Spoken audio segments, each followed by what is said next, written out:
Film yang disutradarai Raffi Ahmad ini dibintangi oleh istrinya sendiri, Nagita Slavina, dan sederet artis papan atas Indonesia. Berkisah tentang seorang gadis muda bernama Kanaya yang menghadapi konflik keluarga tak tertahankan. Sepulang dari studinya di Melbourne, Australia, Kanaya dikejutkan dengan kabar pernikahan sang ayah yang memilih daun muda.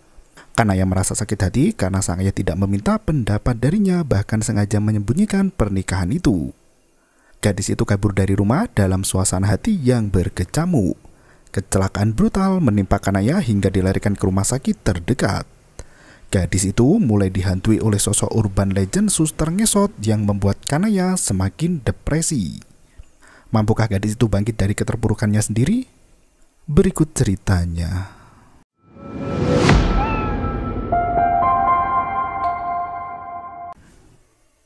Kejadian misterius terjadi di suatu malam di mana hujan deras mengguyur tanah yang basah. Seorang wanita berlari dari kejaran pria penjahat yang berniat untuk membunuhnya. Wanita itu tak kuasa melawan kekuatan jahat hingga berakhir di liang lahat. Dan film pun dimulai. Siang itu, Kanaya baru sampai di Bandara Internasional Jakarta Soekarno-Hatta. Sekian lama tak menginjakan kaki di tanah air membuat Kanaya rindu berat. Dengan mata berbinar, pandangan Kanaya tak lepas dari sosok ayah tercinta, Pak Ridwan, yang sudah menunggu di area penjemputan. Anehnya, pria itu datang bersama wanita muda yang seusia dengan Kanaya. Sebelum putrinya bertanya, Ridwan memperkenalkan istri barunya itu pada Kanaya. Ia sempat meminta maaf karena tak memberi kabar tentang pernikahannya dengan Sofi 2 bulan lalu. Ia hendak memberi kejutan pada putri tercinta yang baru selesai mengenyam studi pendidikan tinggi di Australia. Sofi menjabat tangan Kanaya sebagai salam perkenalan, namun gadis itu langsung melenggang pergi. Dengan perasaan kesal, Kanaya masuk ke dalam mobil dan meninggalkan kopernya begitu saja. Ridwan terpaksa membawa koper itu ke dalam bagasi mobil. Dalam perjalanan pulang, Kanaya hanya diam membisu sementara Sofi sibuk bermesraan dengan suami yang baru. Ponsel Kanaya berdering mendapat pesan dari kekasihnya Teddy Ahmad. Pemuda itu tak tahan hendak bertemu dan memberikan pesan cinta. Sesampainya di rumah, Kanaya langsung menelpon sahabatnya Nicole. Ia mengeluhkan sikap sang ayah yang menikahi daun muda bahkan berusia sama dengannya. Kanaya sampai berencana untuk kembali ke Australia meski baru saja sampai di Indonesia. Nicole bingung mendengar hal itu karena Kanaya selalu berjuang keras agar bisa menyelesaikan studi secepatnya karena rindu ingin pulang. Giliran sudah lulus, Kanaya pengen balik ke Australia. Nicole menasihati Kanaya untuk jangan menilai ibu tiri dengan hal buruk.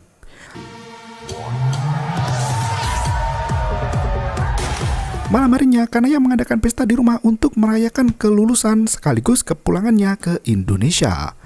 Saat gadis itu termenung di balkoni lantai 2, Teddy datang menghampiri. Dress code pesta malam itu menggunakan pakaian yang serba putih kecuali Sofi yang memilih menggunakan gaun hitam. Saat Kanaya menemani sang ayah, Sofi asik minum alkohol sampai mabuk. Teddy berusaha menjaga tubuh Sofi yang kelimpungan hingga tiba-tiba mabuk banget ya, Bang. Gelas kaca yang pecah membuat semua orang tertegun menatap Sofi. Kanaya murka melihat ibu tirinya yang asik memeluk Teddy.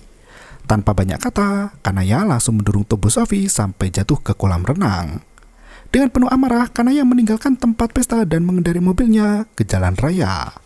Teddy berusaha menghentikan kekasihnya, namun Kanaya sudah melaju sangat kencang. Tanpa memperdulikan keselamatannya sendiri, Kanaya melarikan diri dengan air mata yang membasahi pipi. Teddy mengejar mobil Kanaya dari belakang hingga mereka berdua sampai di tengah jalanan hutan belantara. Kanaya melepas satu tangan untuk mengusap air mata. Seketika itu, pagi harinya di rumah sakit umum daerah sudah ramai dipadati pasien yang sedang kritis. Kanaya ikut menjadi salah satunya ditemani Teddy yang setia tidur di sampingnya. Gadis itu membuka mata perlahan dan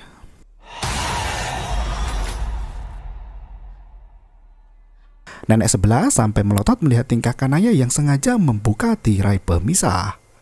Teddy membawa gadis itu keluar dari ruangan untuk menikmati udara segar. Kepala Kanaya mengalami benturan hebat hingga gegar otak ringan. Gadis itu masih belum bisa berjalan dan merasa pusing berat. Kanaya bertanya bagaimana nasib warga yang tidak sengaja bertabrakan dengannya. Teddy kebingungan mendengar hal itu karena semalaman Kanaya tidak menabrak siapapun juga. Bahkan Teddy tidak melihat ada satu orang pun selain mereka berdua di jalan raya. Kanaya menegaskan jika ia benar-benar melihat seorang wanita berdiri di tengah jalan sampai Kanaya banting setir ke kanan. Ia sendiri tak mungkin membelokkan setir jika tidak ada sesuatu di hadapan mobilnya. Teddy masih berusaha meyakinkan Kanaya jika semalaman gadis itu mengalami kecelakaan tunggal. Ia meminta Kanaya untuk tetap tenang dan fokus pada kesehatannya sendiri. Di kesempatan itu, Teddy mengungkapkan perasaan terdalam betapa ia sangat mencintai Kanaya. Ia melamar gadis itu untuk dijadikan istri idaman. Teddy memberikan cincin yang sudah dibeli sebelum Kanaya studi ke luar negeri.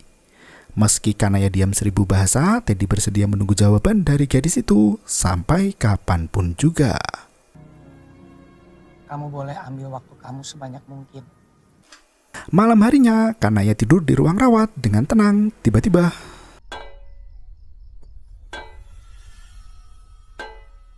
nenek di sebelah ranjang membenturkan gelas besi ke kursi roda hingga suara terdengar nyaring di telinga. Kanaya sampai terbangun dan tak bisa tidur lagi. Nenek bangkit dari kursi roda dan berjalan dengan langkah tertatih-tatih. Nek? Kanaya langsung mengikuti dari belakang untuk membawa nenek kembali ke dalam kamar. Ia merasa khawatir dengan keselamatan sang nenek yang memang sedang sakit keras. Setelah keluar dari ruangan melati, Kanaya melihat nenek itu berjalan menuju ke ruang gelap. Kanaya masuk ke sebuah kamar rawat pasien yang kosong tanpa pengunjung. Saat mencari keberadaan si nenek, Kanaya tersiap ketakutan begitu udara di ruangan gelap semakin terasa sesak. Gadis itu melangkah mundur untuk melarikan diri, namun tiba-tiba kursi roda nenek muncul tepat di belakang kakinya yang membuat Kanaya tersungkur tak berdaya. Dari besi kursi roda itu tampak sosok hantu wanita mengerikan yang jongkok di belakang Kanaya. Gadis itu menoleh ke belakang, namun sosok hantu sudah menghilang dari belakangnya tiba-tiba. Kanaya terbangun dari mimpi buruk di mana nenek ditemukan meninggal dunia. Petugas medis membawa jasad sang nenek untuk menuju kamar jenazah. Tarjo yang berada di samping nenek berlari keluar untuk mengantarkan kepergian wanita tua itu. Mbak! Mbak! Mbak! Malam harinya, Kanaya meminta Teddy untuk datang menjemput. Ia sudah tak tahan lagi berada di rumah sakit yang seram itu, apalagi nenek sudah meninggal dan Tarjo dijemput pulang oleh emaknya. Ruang melati hanya diisi oleh Kanaya sendirian yang membuat hatinya semakin was-was dan gelisah. Teddy masih harus menyelesaikan pekerjaannya dan belum bisa menuruti keinginan Kanaya. Karena gadis itu menderita gegar otak ringan, Teddy berpikir jika Kanaya berhalusinasi saja. Ia pun berjanji akan datang esok hari dan membawa kekasihnya pergi. Kanaya meminta Teddy untuk merahasiakan keberadaannya dari sang ayah. Setelah meminjam telepon di resepsionis, Kanaya melenggang pergi begitu melihat suster ketiduran di meja kerja. Saat melangkah, Kanaya mendengar suara wanita yang menyapanya. Ia pun berterima kasih pada suster karena sudah dipinjami telepon. Anehnya, suster itu masih tidur pulas dan tak ada siapapun lagi di sana. Kanaya lari masuk kamar dan menyelimuti diri di atas ranjang. Samar-samar terdengar suara pintu yang terbuka dengan sendirinya. Ternyata Kanaya melepas selimut di mana sosok penampakan suster ngesot sudah menghilang dari balik pintu kamar. Seketika itu, pagi harinya Teddy bertemu Dr. Berta yang memiliki nama panjang Bertangan Dingin. Ia berusaha meyakinkan Teddy dengan menunjukkan surat yang dikirim untuknya dengan nama asli Bertangan Dingin. Nama saya memang Dokter Berta Ngandingin. Dokter berkata jika hari itu Kanaya sudah diperbolehkan pulang, namun masih harus menunggu sebentar untuk dibuatkan surat pengantar darinya. Untuk mengobati gegar otak di kepala, Kanaya harus dirujuk ke rumah sakit yang lebih canggih dengan peralatan yang lebih lengkap. Setelah mendapat penjelasan, Teddy pun pamit pergi. Saat melangkah, ia mendengar suara wanita memanggilnya. Karena di ruangan itu hanya ada dirinya dan Dokter Berta, ia sempat menoleh ke arah sang dokter. Anehnya, Dokter Berta sama sekali tidak mengatakan apapun, apalagi memanggil Teddy. Sore harinya, Teddy membawa Kanaya untuk pulang ke villa. Ia tak sabar hendak berbicara dengan ayah Kanaya dan mengungkapkan niatnya untuk mempersunting gadis cantik itu. Sesampainya di villa, Dudung, tukang kebun di sana, langsung menyambut kedatangan sang majikan. Villa keluarga itu masih dipenuhi dengan foto ibu kandung Kanaya yang telah tiada. Kanaya memeluk foto ibunya dengan penuh kesedihan. Teddy berusaha menghibur kekasihnya itu dan berkata jika ayah Ridwan harus diberi kesempatan untuk merasakan bahagia dalam menjalani sisa usia. Kanaya tetap bersikeras bahwa seharusnya sang ayah meminta persetujuan darinya sebelum menikah lagi. Apalagi usia Sophie sama dengan Kanaya yang membuat gadis itu kehilangan harapan untuk mendapat sosok ibu baru yang sesuai harapan. Bahkan Kanaya berkata jika Sophie bukanlah perempuan baik-baik. Teddy memahami perasaan Kanaya dan langsung memeluk kekasihnya itu. Ia meminta Kanaya untuk berdamai dengan keadaan agar bisa melanjutkan hidup dengan tenang. Setelah Kanaya merasa tenang, Teddy melenggang pergi untuk mengikuti rapat di luar kota. Ia berjanji akan kembali dalam 3 atau 4 hari lagi. Kanaya mengantar kekasihnya pergi dan melihat gadis kecil bergaun putih menatap dari kejauhan. Ia menghampiri gadis kecil itu. Begitu Kanaya mendekat, gadis yang berdiri di samping ayunan itu langsung lari menjauh. Sosok hantu berdiri di balik jendela sembari memperhatikan Kanaya. Anak bernama Mala itu berlari masuk rumah hingga menabrak ibunya sendiri yang bernama Putri. Kanaya masih mengikuti anak itu dan berkenalan dengan Putri. Mereka bercengkrama berdua dan masuk ke dalam rumah. Putri mengaku pernah bertemu dengan Pak Ridwan yang mengajak istri mudanya menginap di villa keluarga. Putri menceritakan tentang jalan di depan villa yang terkenal angker dan sering terjadi kecelakaan. Putri hanya tinggal berdua dengan Mala karena suaminya meninggal 1 tahun yang lalu. Sejak ayah Mala meninggal, anak itu bisa melihat penampakan setan. Mala terpaksa menjalani homeschooling karena sering dibully oleh teman di sekolah. Putri mempersilahkan Kanaya untuk naik ke kamar Mala sementara ia hendak keluar sebentar. Saat itu, Mala terlihat asik bermain peta umpet sendirian. Kanaya bertanya, gadis itu sedang bermain dengan siapa? Tiba-tiba, seorang gadis cantik muncul tepat di belakang Kanaya. Ternyata, gadis itu adalah guru homeschooling Mala yang bernama Miss Marsha. Kanaya bercerita jika ibunya telah tiada. Sejak saat itu, Kanaya tidak pernah mengunjungi villa itu lagi. Terlalu banyak kenangan indah bersama sang ibu yang membuat Kanaya semakin bersedih hati. Marsha berusaha menghibur hati Kanaya dan berkata apa yang tidak tampak di pelupuk mata bukan berarti telah tiada. Orang kampung merasa aneh melihat mereka berdua. Marsha berkata jika warga di sana memang suka membicarakan orang lain. Mala berlari menghampirikannya dan mengajak main peta umpet. Untuk menentukan siapa yang jaga, mereka menyatukan telunjuk ke telapak tangan Marsha dan siapa yang kena dia yang jaga.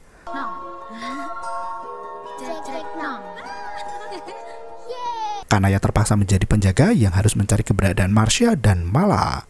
Setelah hitungan ke-10, Kanaya mulai mengamati keadaan sekitar villa.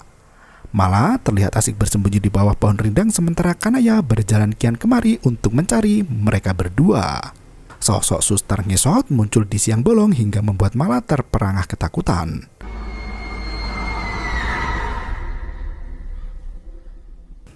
Setelah berjalan cukup lama, Kanaya sampai di sebuah rumah reot yang terbengkelai.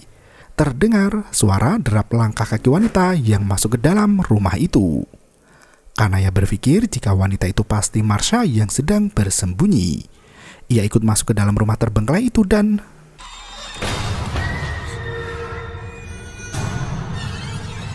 Kanaya panik mengetahui pintu rumah terkunci dengan sendirinya. Ia berusaha mendorong pintu itu, namun tetap tak bisa dibuka. Di tempat lain, Mala masih mendapat teror gaib di mana suster ngesot main ayunan di taman.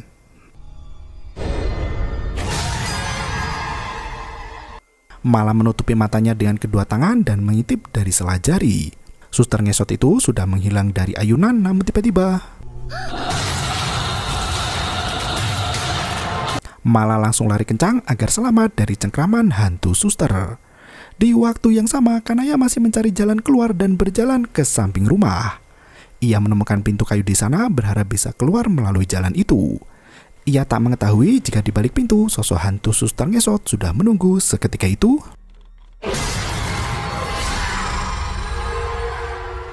Kanaya lari ke pintu depan dan berhasil keluar dengan selamat.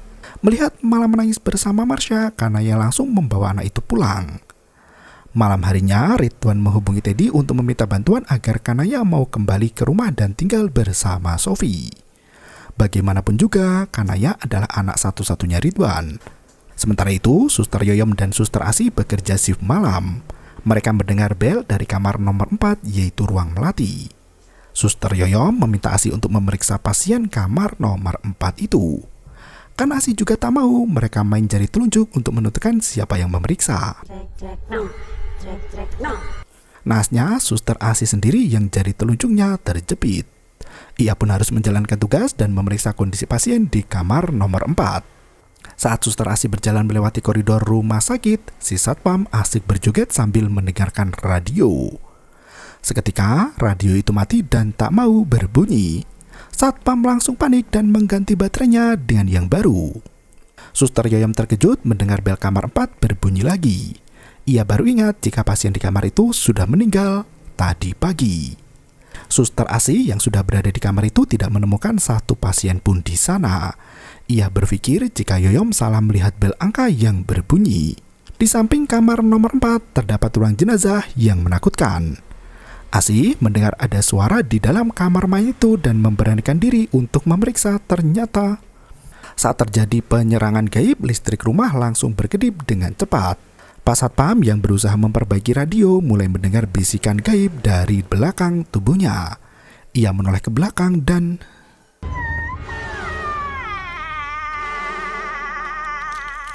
ia pun lari masuk ke dalam gedung rumah sakit sambil minta tolong ketakutan. Tak disangka,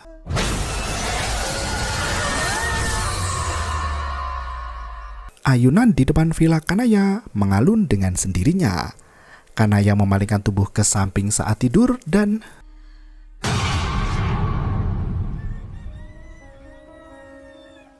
pagi harinya malah sudah berdiri di depan villa Kanaya hingga membuat gadis itu keheranan.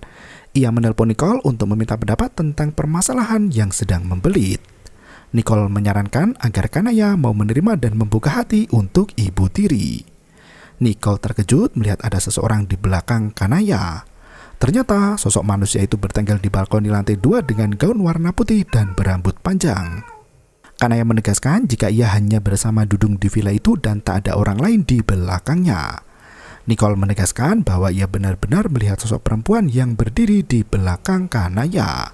Gadis itu mulai ketakutan hingga kehilangan sinyal dan telepon ikut mati. Kanaya bergegas masuk ke dalam villa untuk mengenang mendiang ibunya. Saat masih kecil, Kanaya membuat cincin dari mainan dan memberikannya pada sang ibu. Mereka selalu bahagia saat menghabiskan waktu bersama. Kanaya tak pernah menyangka kepergian ibunya terjadi begitu cepat. Kanaya teringat dengan Mala yang sering mengajaknya main di halaman. Anak itu bisa melihat hantu dengan kemampuan indigonya. Saat memikirkan ke Mala, kursi goyang di depan jendela langsung bergerak dengan sendirinya. Kanaya langsung pergi ke rumah Kemala dan bertanya apa yang dilihat anak itu saat berdiri di depan villa. Kemala menuju ke arah foto ibu yang dibawa Kanaya. Kanaya mengatakan jika foto itu adalah ibunya yang sudah meninggal. Mala justru berkata jika ia sudah tahu tentang kisah ibu Kanaya. Ia mengusap cincin di jari Kanaya dan berkata jika ibu sangat menyukai cincin pemberian putri tercinta. Kanaya menangis teringat mendiang ibunya. Apa yang dikatakan Mala sangat persis dengan perkataan ibu padanya. Kanaya langsung menelpon Teddy dan berkata jika arwah ibu masih terjebak di villa. Ia meminta bantuan Teddy untuk mencarikan orang pintar yang bisa menenangkan arwah ibunya. Teddy tak setuju dengan hal itu karena arwah ibu Kanaya sudah pasti tenang di alam sana. Teddy berjanji akan segera datang ke villa sepulang kerja. Kanaya meminta Teddy untuk tetap tenang karena ia sudah ditemani tetangga villa yaitu Mala dan Marsha. Teddy meminta Kanaya untuk berjanji padanya bahwa semua akan baik-baik saja. Mala berusaha menghibur Kanaya yang bersedih teringat mendiang ibu. Ia mengajak Naya bermain di luar rumah namun suara petir menyahut.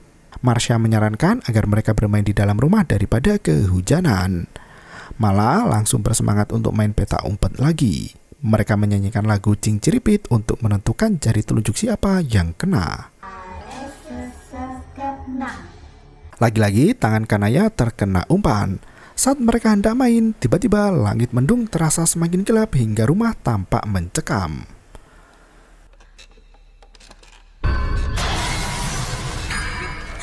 Melihat sosok penampakan hantu wanita yang duduk di kursi goyang, Kanaya langsung cemas dan memalingkan muka. Kemala ikut takut dan berlindung di pangkuan Marsha. Kanaya panik melihat penampakan mengerikan yang muncul di samping wajah Marsha.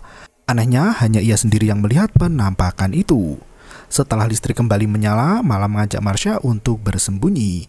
Karena Kanaya yang jadi jaga, ia pun langsung menutup mata dan menghitung 10 hitungan. Ia membuka mata dan Kanaya bergegas mencari 2 teman barunya itu dan menyusuri seluruh penjuru rumah. Kanaya masuk ke kamar yang pintunya menutup dengan sendirinya. Ia memeriksa di bawah ranjang, namun tak ada siapapun di sana. Anehnya, jendela kamar terbuka dengan sendirinya yang tertiup angin kencang. Kanaya mulai merasakan hawa mistis yang menyeruak. Ia bergegas keluar dari kamar, namun pintu langsung menutup dan terkunci dengan sendirinya. Ia pun berteriak minta tolong, namun tak ada orang yang mendengarnya. Kanaya mencari jalan untuk bisa keluar dari kamar itu, namun sosok hantu wanita mengerikan muncul di atas kursi goyang. Hantu itu berubah menjadi sosok ibu Kanaya yang meminta putrinya untuk segera pergi dari villa. Pergi Kanaya. Dia ada di sini. Kanaya menutup telinga saat hantu itu tertawa cekikikan dengan lengkingan tajam.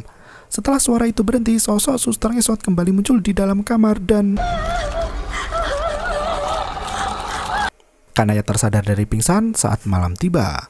Marsha mempergoki gadis itu tak berdaya dan langsung menolongnya. Di tempat lain, Ridwan bertemu Teddy untuk menanyakan kabar putrinya. Ia mendesak Teddy untuk berkata jujur tentang apa yang menimpa putrinya. Teddy pun menceritakan kejadian pasca kecelakaan yang dialami Kanaya. Ia berjanji akan membujuk Kanaya pulang ke rumah ayahnya karena saat ini gadis itu sedang menenangkan diri di villa nenek. Di waktu yang sama, Kanaya masih tak mengerti ada kaitan apa antara arwah ibunya dengan suster ngesot itu. Marsha menenangkan Kanaya dan berjanji akan menemaninya sampai pagi. Marsha melenggang pergi untuk membuat teh hangat. Ponsel Kanaya berdering mendapat telepon dari Teddy. Tiba-tiba Marsha langsung marah besar seperti menyimpan dendam kesumat. Karena teleponnya tak diangkat, Teddy bergegas pergi ke villa dengan membawa bunga untuk sang kekasih. Seketika itu, sosok suster ngesot itu kembali menampakkan diri di jalanan hingga Teddy terpaksa menginjak rem mendadak. Radio di mobilnya berubah menjadi suara musik tradisional Cing Ciripit. Teddy berusaha mematikan radio itu, namun tiba-tiba Teddy langsung kabur dari mobilnya sendiri. Suster ngesot itu semakin mendekat dan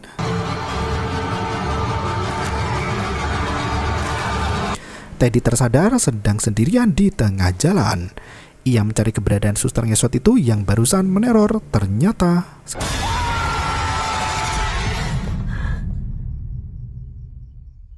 Kanaya sampai terbangun setelah mendapat firasat buruk tentang kekasihnya. Benar saja, Teddy terbaring tak berdaya sementara mobilnya menyala sendiri dan melindas kakinya.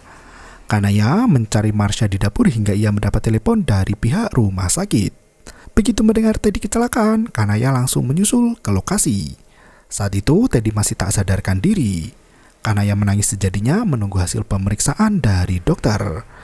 Tak disangka, kedua kaki Teddy mengalami patah tulang yang membuat pria itu tak bisa berjalan. Dokter menyarankan Kanaya untuk menunggu kabar selanjutnya di rumah. Namun, Kanaya masih setia menemani Teddy di rumah sakit dan tidak tidur semalaman suntuk. Kanaya tak berhenti menangisi keadaan Teddy yang terbaring lemah. Ia mengenakan cincin dari Teddy di jari manis pertanda mau menerima pinangannya. Di malam yang semakin larut, Kanaya masuk ke lobi rumah sakit untuk mengambil minuman. Ia melihat seorang suster yang wajahnya mirip seperti Marsha. Ternyata suster itu bernama Maryam yang sudah seminggu tidak masuk kerja. Suster Yoyom dan Mantri Ismet sempat berkunjung ke kontrakan suster Mayam namun tak ada orang di sana. Yoyom berpikir jika Maryam pulang ke kampung halaman di Bogor. Mendengar hal itu, Kanaya langsung pergi ke rumah Putri. Ia menanyakan perihal Marsha yang menyamar jadi guru homeschoolingnya Mala. Anehnya, Putri berkata jika guru homeschooling Mala hanya ada satu, yaitu Pak Soleh. Bahkan ia tak kenal dengan guru bernama Marsha itu. Kanaya meminta izin untuk bertemu Mala di kamar. Ia meminta penjelasan terkait sosok wanita bernama Marsha. Mala akhirnya berkata jujur jika sebenarnya Marsha bukanlah manusia seperti mereka. Mala meminta jari telunjuk Kanaya untuk bermain cinciripit bersama. Jadi Lala itu keturunan almarhum papanya. Kanaya langsung teringat dengan kejadian beberapa hari lalu saat Putri bicara dengannya. Marsha pernah berkata jika semua hal yang tidak bisa dilihat belum tentu tidak ada. Ternyata Suster Maryam adalah pegawai di rumah sakit yang gemar memainkan cinciripit bersama Yoyom dan Asih. Mereka terbiasa menggunakan permainan itu untuk menentukan siapa yang akan menjalankan tugas.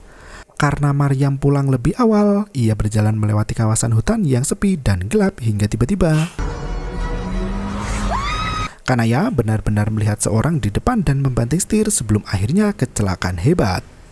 Tubuh Maryam terpental jauh dari lokasi kejadian. Teddy sempat melihat tubuh Maryam tergeletak di belakang mobil Kanaya. Tanpa pikir panjang, Teddy hanya menyelamatkan Kanaya dan mengacungkan Maryam yang merintih minta tolong. Alih-alih membantu gadis itu, Teddy menyeret tubuh Maryam ke dalam hutan meski hujan badai menerpa. Ia mengenakan mantel untuk mengubur jasad Maryam hidup-hidup. Saat menggali tanah, Suster Maryam sempat tersadar dan lari sempoyongan. Adegan kembali ke awal film di mana Maryam lari dari cengkraman Teddy. Tak menunggu lebih lama lagi, Teddy langsung memukul kaki Maryam menggunakan cangkul besi. Saat wanita itu merintih kesakitan, Teddy langsung mendorong tubuh Maryam ke dalam liang lahat.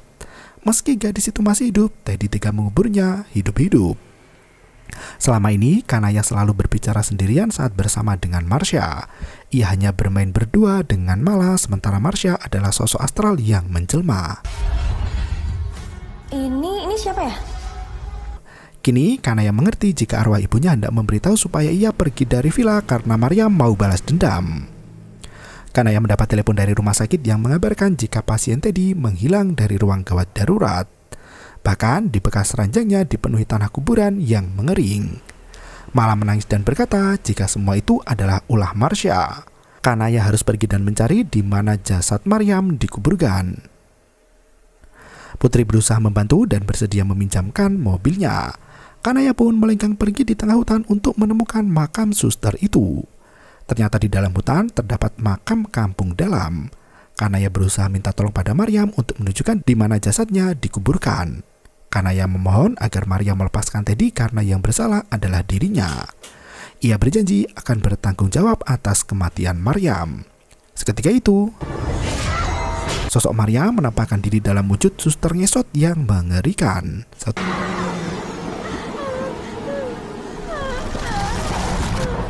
Teddy muncul dari dalam tanah setelah dibawa lari oleh suster ngesot Maryam. Kanaya bergegas menyelamatkan kekasihnya itu dan menarik tangan Teddy untuk naik ke permukaan. Naasnya, suster ngesot itu menahan kaki Teddy dari dalam liang lahat. Untungnya, ayah Kanaya ikut datang untuk membantu. Namun karena suster ngesot itu tak mau melepaskan Teddy, mereka terpaksa melepaskan tangan Teddy. Selang beberapa jam kemudian, ambulan dan polisi datang ke lokasi. Mereka mengevakuasi jasad Teddy yang terkubur bersama Maryam di satu liang lahat yang sama. Ridwan memeluk putri tercinta yang menangis tanpa henti. Setelah kejadian itu, Kanaya kembali pulang ke rumah sang ayah. Di waktu yang sama, arwah Teddy bangun dari kematian dan